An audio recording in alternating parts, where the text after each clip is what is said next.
বর্তমান সরকার শোনেন, তারেক রহমান সাহেব কিন্তু চাঁদার জন্য জিরো টলারেন্স। এটা চাঁদা, এটা চাঁদা। আপনার নাম কি? আপনার নাম অপু। আপনি এখন সীতাকুণ্ড থেকে এটা কি টাকা চাইতেছেন?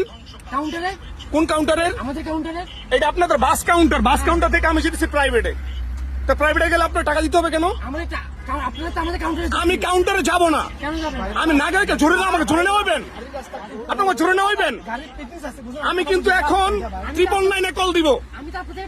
আপনি কেন ওর কাছে? এটা চাঁদা, এটা নিঃসন্দেহে চাঁদা, এটা নিঃসন্দেহে চাঁদা, এটা নিঃসন্দেহে চাঁদা। আমি এখন 999 কল দিব, আপনি টাকাটা নিয়ে যাবেন। দাঁড়ান, না না না, দাঁড়ান দাঁড়ান দাঁড়ান।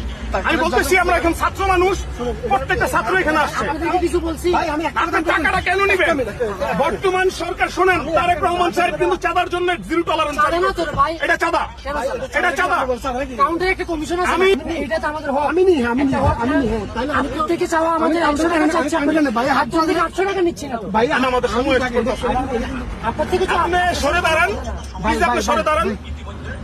বর্তমান সরকার তারেক রহমান সাহেব চাঁদার জন্য জিরো টলারেন্স জারি করতে জানেন।